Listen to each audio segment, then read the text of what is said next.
Ordering fractions. So the first thing we need to learn, in other words, ascending. So that means going from smallest to largest, and descending, which means going from largest to smallest.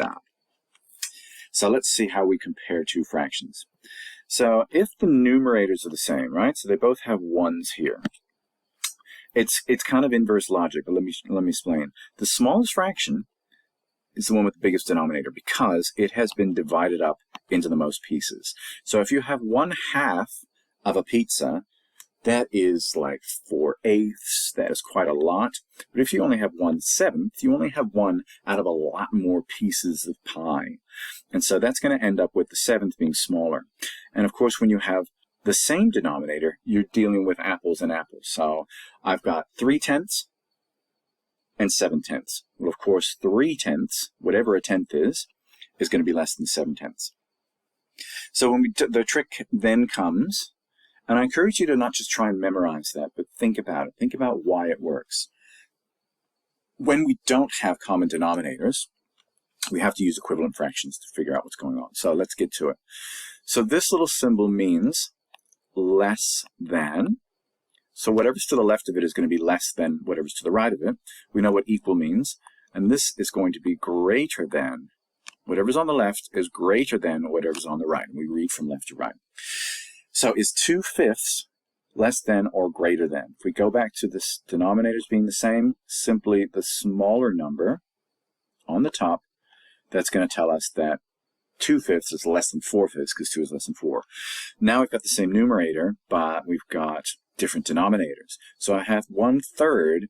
That's going to actually work out to be more than 1/5 because we have smaller parts. We have more parts in the whole when we have 5 than we have 3. So now we got trouble right here in River City. We've got 2/3 and 3/5. So what we need is a common denominator. So we need equivalent fractions that have the same common lowest common denominator. It's very much like the lowest common multiple.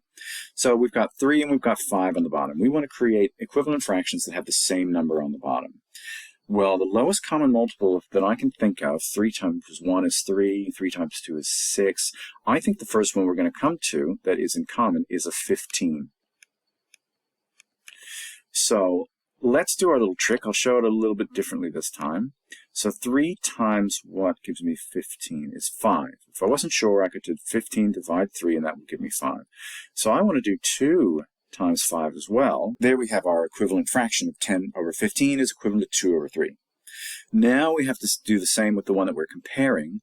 This time, this is where a lot of mistakes get made. 5 times 3 gives us 15. So then we want 3 times the same number 3, which gives us 9. Now that we have the same denominator, you can tell that 10/15, which is equivalent of 2/3, is going to be just slightly more than 3/5, which is the equivalent of 9/15. Now, before we mess with this one, we've got a mixed number, and even though it's 7th, we want to play apples and apples. So we've got 2 and 3/7, and we've got 16/7. Now, if you're clever, which you are, you're looking at 16/7 and you're saying, I think that's an improper fraction. So there's more than one whole there. So we can either convert one or the other. I think it's safest to convert to an improper fraction, and so that's what we're going to do. So 2, I'll write it out here, 2 and 3/7. 7 times 2 is 14, plus 3 is 17. 14, 15, 16, 17. So my improper fraction of that is 17/7 compared to 16/7. So in this case, that number is going to be actually greater. And the only way we can prove it is if we're dealing with apples and apples. If you wanted to change this one, you would end up with, let's say, 7 goes into 16 2 times with 2 left over. It's still going to tell you that that one is slightly greater. Now, we're going to put these in ascending order. Ascending means going from smallest to largest. And we can't do that again until we work out what the equivalent fractions are. So between these three, I need to find the lowest common denominator. So we're thinking about multiples when we're finding that common denominator. So what's the lowest common multiple between 4, 5, and 3. Let's write them out.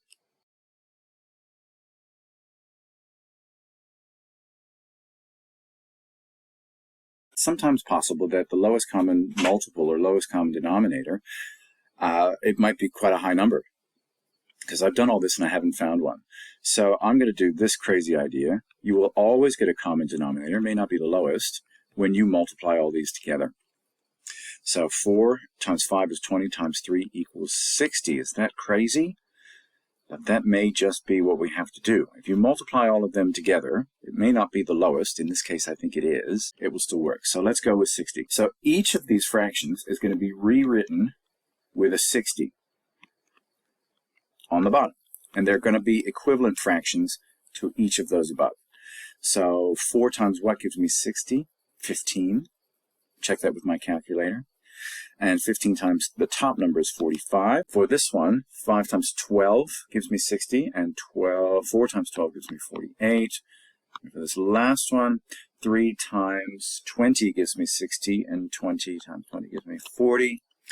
So obviously 40 is the first one. That will go first in ascending order, so the equivalent of 40/60ths is 2/3. Then the next one will be 3/4, because that's 45 out of 60, and the next one would be 4/5. And finally, if we're looking at this big lot over here, we've got to do the same thing. Fortunately, this one is a little bit easier for us to find the lowest common multiple, because between 5 and 4 and 2, I'll always go with 5s. Can't be 10, but it'll be 20. So we want to have 20s on the bottom for all of these, and we also want to go through the trick of making sure we can convert our mixed numbers into improper fractions. 5 times 1 is 5, plus 3 is 5, 6, 7, is 8/5. And to turn that into 20, multiply by 4, so 8 times 4 is 32. This one times 5 is 35. 3 halves is 30/20. And now this one, 4 times 2 is 8, that's 9/4. Times 5 is 45. And then the last one is times 4, isn't it? So we'd have 44. So the smallest one is, because we all have the same bottom denominator, so second, third, and very close, 4th and 5th. So therefore, in ascending order from smallest to largest is 3/2. And the next one is over here is 1 3/5. You couldn't figure this out accurately without going through these steps. 7/4, 11/5, and 2 1/4. So there you go.